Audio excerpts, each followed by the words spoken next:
اللہم اغفر لقومی فإنہم لا یعلمون۔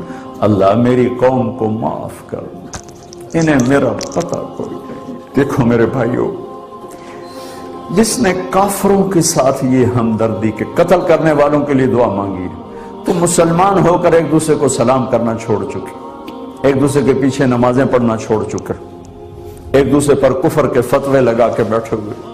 مجھے بتاؤ تم میرے نبی کے ساتھ کیا کر رہے؟ صورت اسلامی ویڈیو دیکھنے کے لیے ہمارا چینل سبسکرائب کیا جائے اور بیل کے آئیکن پر کلک کیا جائے تاکہ آپ ہماری تمام آنے والی ویڈیو سے باخبر رہ سکیں۔ اللہم اغفر لقومی فإنہم لا یعلمون۔ اللہ میری قوم کو معاف کر، انہیں میرا پتہ کوئی نہیں ہے۔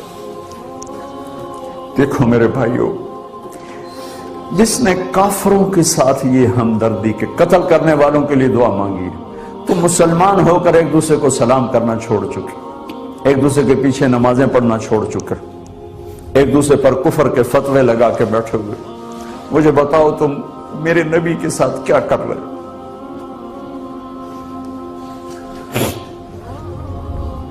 وہ تمہیں فرقوں میں بانٹ کر گئے تھے یا امت بنا کر گئے تھے؟ کیوں اس نادان کھیل میں اپنی زندگی برباد کرتے ہو؟ کیوں نہیں مسلمان بن کے رہتے ہو؟ اس امت میں اختلاف شروع سے ہے، ہمیشہ رہے گا، یہاں تک نہ جاؤ کہ ایک دوسرے پر کفر کے فتوے۔ جنت میں کون جائے گا؟ سنیوں نے کہا وہابی کافر، وہابیوں نے کہا سنی کافر، بریلیوں نے کہا دیوبندی کافر، دیوبندیوں نے کہا بریلوی کافر، شیعہ نے کہا سنی کافر، سنی نے کہا شیعہ کافر۔ جنت میں کون جائے گا؟ کچھ تو بھائیو میرے نبی کی محنت کی قدر کرو۔ میرے نبی تو غیروں کو اپنا بنانے آئے تھے، ہم نے اپنوں کو غیر بنا دیا۔ جو نفرت کی آگ وہاں بھڑک رہی ہے، یہاں مت بھڑکاؤ۔ جاؤ میرے دیس میں دیکھو کتنے سر کٹ چکے، کتنے سہاگ اجڑ گئے، کتنی مائیں بے آسرا ہو گئیں، کتنی جوان بیٹیوں کی مانگ ویران ہو گئی۔ کیا اسی کا نام اسلام ہے؟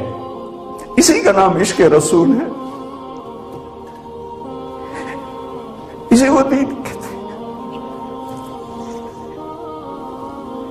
ایک دوسرے کی مسجدوں میں نہیں جاتے ہو، ایک دوسرے کے پیچھے نمازیں نہیں پڑھتے ہو،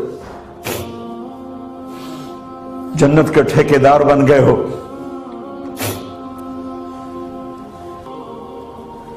کوئی گنجائش نہیں، اپنے اپنے عقیدے پر پکے رہو، دوسرے کے لیے گنجائش رکھو۔ کیوں اس قدر ظلم و ستم ڈھائے ہوئے ہیں؟ میں نیا تبلیغ میں گیا، کالج سے نکلا، ہماری جماعت ایک گاؤں میں گئی، ایک مسجد میں، تو امام صاحب آئے، ہمیں ماں بہن کی گالیاں دی اور ہمارے بستر اٹھا کے باہر مسجد دھوو، کتے اندر واڑائے۔ میں حیران پریشان، میں تو کوئی نہیں جانتا تھا کہ مذہب کیا ہوتا ہے، فرقے کیا ہوتا ہے، میں تو کالج میں گانے والا تھا، ناچنے والا تھا، مجھے تو دین کا پتہ تبلیغ سے پتہ چلا۔ میں حیران پریشان کہ یہ مولانا صاحب کہہ رہے ہیں کہ یہ گستاخ رسول ہیں، اور مسجد دھو دو باہر کھڑے ہو، یہ مسجد میں کھڑے ہو کر ماں کی گالی دے رہے ہیں، بہن کی گالی دے رہے ہیں۔ تو پھر معیار دین کیا ہے؟ اتنی نفرت، اس قدر دوریاں۔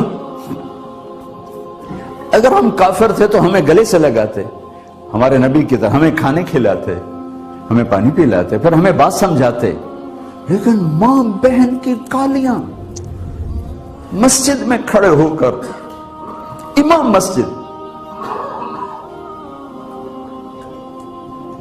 ہم پنجاب کے زمیندار ہیں، گالی دینا ہماری سرشت میں ہے، لیکن مسجد میں کانپ جاتے تھے کہ کسی کو الو کا پٹھا بھی کہہ دیں۔ ہمارے بزرگ بڑے بھی بہت گالیاں نکالتے تھے، لیکن مسجد میں کسی کو جرت نہیں ہوتی تھی کہ میرے والد مرحوم خود بہت غصے والے بڑے سردار آدمی تھے، تو تھوڑی تھوڑی بات پہ مار پٹائی گالیاں، لیکن میں نے نہیں اپنے باپ کو مسجد میں سنا غصے میں بھی کسی کو گالی دیتے ہوئے۔ ماں بہن کی گالیاں نکالو. استاد یہ کہہ رہے ہیں کہ یہ گستاخ رسول ہیں، ہم یہ کافر ہیں، ان کو نکال دو. کتے آ گئے مسجد ہو. وہ میرے نبی کے دور میں تو کافر آ کے مسجد میں ڈر رہتے تھے. میرے بھائیوں، جو میں عرض کر رہا ہوں، میں اپنا دکھڑا بیان کر رہا ہوں، اس کی سنگینی کو سمجھو. یہ پاؤنڈ ڈالر نہیں بچائیں گے جب ہم آپس میں ٹوٹ جائیں گے. اللہ نے مجھے دنیا میں پھرنے کا موقع دیا، بار بار دیا، اسی تبلیغ کے سلسلے میں. سب سے زیادہ میں اسپین میں جا کے دکھی ہوا، اور میرا دکھ یہ نہیں تھا کہ ہماری یہاں 800 سال حکومت تھی اور ختم ہو گئی. میرا دکھ یہ تھا، میں اس پہ رویا مسجد قرطبہ میں،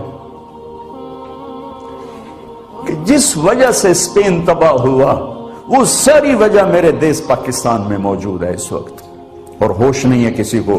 مذہب پر لڑائی، سیاست پر لڑائی، دین پر نفرت، سیاست پر نفرت، قوم پہ نفرت، صوبے پہ نفرت، پیشے پہ نفرت، نفرت نفرت نفرت.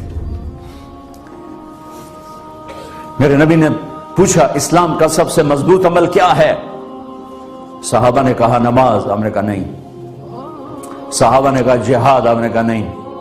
صحابہ نے کہا روزہ. آپ نے کہا نہیں. صحابہ نے کہا حج. آپ نے کہا نہیں. کہ یا رسول اللہ پھر آپ بتائیں. فرمایا دین کا سب سے مضبوط عمل محبت ہے.